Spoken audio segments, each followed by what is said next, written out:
So perhaps you do a lot of day hikes and you want to venture into overnighters, or perhaps you don't do any hiking at all and you just want to dive right in. Thinking about the logistics of an overnight hike for some can be a little bit overwhelming, so we're just going to break it down and go step by step. Step 1. Pick a hike. Nowadays, one of the best ways to find a hike is to type in on the internet best overnight hikes in your area. You'll come across endless articles and blog posts about different hikes. Have a read of them to see which one appeals to you most. You'll notice that particular hikes will be repeated, and that's how you know that it's fairly popular. Some hikes have a bit more structure and support around them, like water tanks and pit toilets. These are really cool. Mainly the lock mechanism. What do you know? The track might be more maintained and there might be more trail markers. So to make it easier on yourself, I would pick one of these. If you are a complete beginner, I think a hike that has about 3 hours of walking each day is plenty. Step 2. Research the hike. This is the most detailed part about planning your whole hike, so once you get through this, then the fun can begin. But once you've found a track that you want to do, ask yourself these set of questions. What is the difficulty level? Is it a loop track, end-to-end, or return hike? What is the distance and approximate time that you'll be walking each day? Is there a fee to do the hike? Do you need to book a campsite, or can you just rock up? How do you get there? So will you be driving, or is there any public transport to and from the track? How far away is it? So will you need to stay in a hotel the night before or after? Is there water? What season are you in, and what are the likely weather conditions? Will you do the track in the suggested time frame, or take longer or faster? I would just use a Google document and write down the answers to some of these questions. The best way to find this information can be the official parks website, such as Parks Victoria, or sometimes it can be a hiking forum or a hiking app. Maybe it's a YouTube video that someone has put together. But I've also found that people's blog posts can be a great source of information. So for example, let's say you wanted to hike Lake Tali-Khan. I would type Lake Tali-Khan into Google, followed by the word blog. You will usually come across people talking about their experience. This is especially helpful to find out if a track has water tanks. There's no toilets or running water, so you have to make sure you take enough water for your trip. So keep doing this research until you've got a pretty good idea of what to expect. Step 3. Pick a date. The time that you do a hike will obviously depend on the weather that you are seeking or your own availability.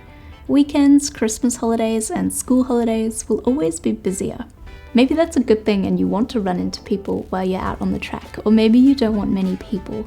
But either way, locking in a date can symbolize to you or to you and your group that you're going to do this. Step 4. Booking. This is where you can book all the campsites that you need to, pay any park fees, or book any transport or accommodation surrounding your hike. Here we are! Woo! I always like to get a nice fresh start the first day of hiking, so quite often I'll stay somewhere the night before that's quite close to the hike.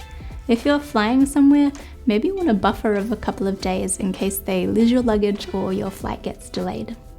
Step 5. How is your fitness?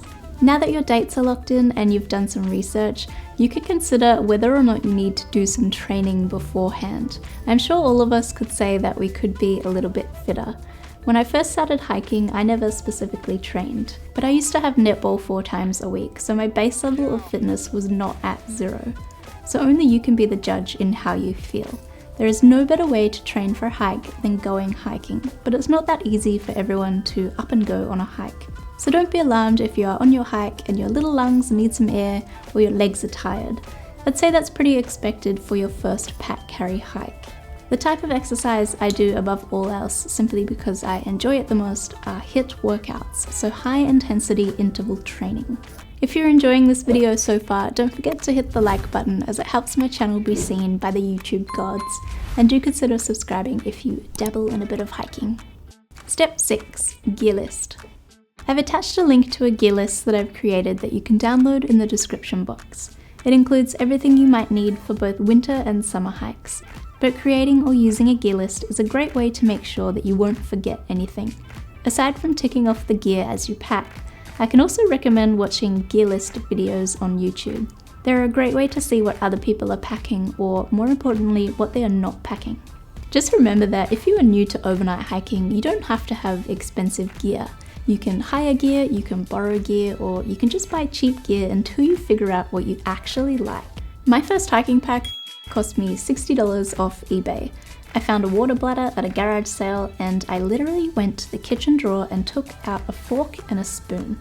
Yes, you might be a little bit more uncomfortable because you might be carrying some heavier gear, but again, it's a great way to figure out what works for you.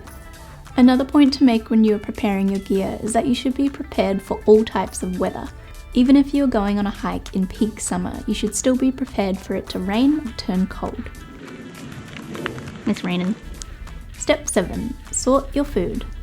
So just using a 3-day hike as example, I will write on a piece of paper each day of the hike and whether I need to pack breakfast, lunch or dinner for that particular day.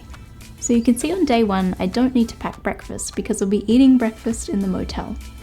I will total up the amount of breakfasts, lunches and dinner, and likewise how many days of snacks I'll need. I will then write out specifically what I'll be eating. For breakfast, I usually eat the same thing, which is muesli and protein powder.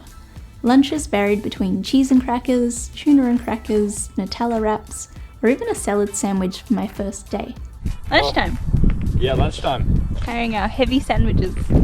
Dinners are also varied between some of my homemade dehydrated meals or pre-packaged freeze-dried meals. For snacks, I do recommend bringing along things that you'll actually be excited to eat, like chocolate, but still keep in the back of your mind things that your body might need, like nuts or jerky for protein. Again, the internet has lots of meal and snack ideas to get your brain ticking. Once you've got your list, you can go shopping. I think sorting out the food is my favourite part of the entire hike preparation. I do use Ziploc bags to put most things in, but I wash these after every trip and reuse them as much as I can. A handy tip here is to remember to get rid of excess packaging. So for example, you've got a box of shapes. I would of course get rid of the box, but I also get rid of the foil and put the shapes into a Ziploc bag so I can eat these throughout the trip and reseal them. Step 8. Hiking etiquette. Hiking etiquette is just a reminder to be aware of the leave no trace principles, such as taking out absolutely everything that you brought in with you, especially your rubbish, and sticking to the trail so you're not going to widen the track and cause erosion, and just being a respectful human. Step 9. Create an itinerary and last checks. I like to create an itinerary of the hike, and then I can print this off for myself and also give it to someone, so somebody outside of the hiking party knows where you'll be and how long you'll be gone for. I also like to write any last minute weather forecasts, tide times or sunrise and sunsets if that's relevant to your hike. It's nice to always have a physical copy as well as it being on your phone. Step 10. Embark on your trip. Hopefully you'll feel like you've prepared everything to the best of your ability. No doubt that you'll come away from your trip with a few learnings and things you might do differently next time. But remember, what works for you is going to be different to the next person, so always hike your own hike.